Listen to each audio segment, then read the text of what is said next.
আসলো, ঈদ গেল, এখন কি? এখন আমরা সবজি খাবো। এই 3 দিন ধরে তো শুধু মাংসই চললো। মুসলমানরা যেটা চলে, গরুর মাংস অনেক করে রান্না করে 3 দিন ধরে খাওয়া হয়, আর সেই বাসি গরুর মাংস আরও মজা লাগে।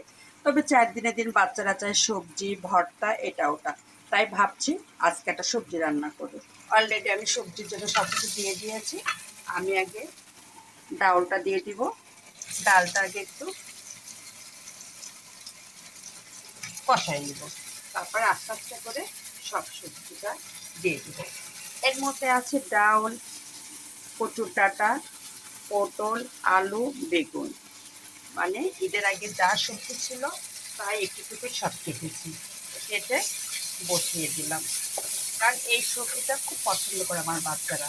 বিশেষ করে ডাউল দিয়ে যে সবজি আমরা রান্না করি না কেন, আমার দুই সন্তানে এই সবজির পাগল। যেন ভাবলাম 3 দিন তো গরুর মাংস খাওয়া হলো, আজকে 4 দিন ঈদের 4র্থ দিন সবজি রান্না করি। আর এই কারণে বসিয়ে দিলাম সবজি। আর এই সবজিটা আমার বাচ্চাদের খুবই পছন্দ। এটা রান্না করলে আর হালকা কিছু থাকলেও হয়ে যাবে। যেহেতু 3 দিন ধরে গরুর মাংস খাওয়া হলো, আজকে সবজির সাথে একটু ডিম ভাজবো, হয়ে যাবে। আর সাহেবও চাচ্ছে একটু সবজি রান্না করতে, আমিও একটু সবজি পছন্দ করি। আর আবার রুটির পালা আসতেছে, 3 দিন রুটি খাওয়া হয়নি, এখন রুটি খাবো কালকে সকাল থেকে। আর এই সবজিটা আমার রুটির জন্য খুব কাজে লাগবে। বিশেষ করে রুটির জন্য সবজিটা আমি বানালাম। এখন এই সবজিগুলো সব দিয়ে দিই,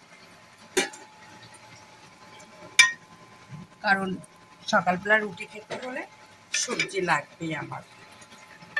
আপনি মাংসই দেন, ডিম দেন, আর হলো যাই দেন না কেন, সবজি বাচ্চাদের সাহেবের সবাই লাগে। আর আমরা সকালবেলা বরাবরই সবাই রুটি নাস্তা করি। যদি খুব ভবিষ্যতে আমাদের রুটি না থাকলে তখন ভাত খাই, কিন্তু বেশিরভাগই চলে আমাদের রুটির পালা। সবাই, আমার সাহেবও রুটি খায়, আমিও খাই, আমার বাচ্চারাও রুটি পছন্দ করে। সকালবেলা ভাত দিলে তাদের পছন্দ হয় না। এই জন্য আমি সবজিটা রান্না করতে খুব আগ্রহী হই, কারণ খেতে বসলে তারা সবজি চাবে। আর সবজি না থাকলে আমার মানে তখন ঝামেলা বেঁধে যায়, তখন বাচ্চারা খেতে চায় না, এটা ওটা চায়। তখন আবার এখনকার বাচ্চারা তো আপনি যা দিবেন তাই খায় না। এর জন্য ওরা সবজি পছন্দ করে, আমি সবজি রান্না করে ফেলি। তাহলে আমার ঝামেলাটা কম হয়, বাচ্চাদের ঝামেলাটা থাকে না। আর এই সবজিটা আমি রান্না করছি আজকে সন্ধ্যায় খাবো, আর কালকে সকালে খাবো। আমি যখনই কোনো সবজি রান্না করি ওইভাবেই রান্না করি, রুটি দিয়ে খাওয়ার জন্য। এমনভাবে রান্না করি যাতে খাওয়ার পরে আমাদের রুটি দিয়ে খাওয়ার জন্য সবজি থাকে। আর আমি সেই জন্যই আমি সবজিটা একটু বেশি রান্না করি। আর এই সবজিটা খুব মজা হবে। এই সবজিদের জন্য এই সবজিটা খুব মজা হবে এই কারণে, এর মধ্যে আমি একটু আলাদা আলাদা আমাদের নিজেরা মশলা করা গুঁড়া আমি এখানে দিয়েছি।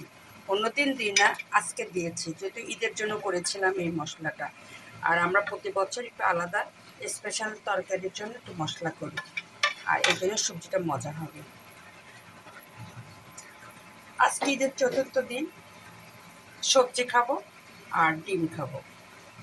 এই দেখুন আমি সবজি রান্না করছি, আর কিছুক্ষণ পরে ডিম ভাজবো।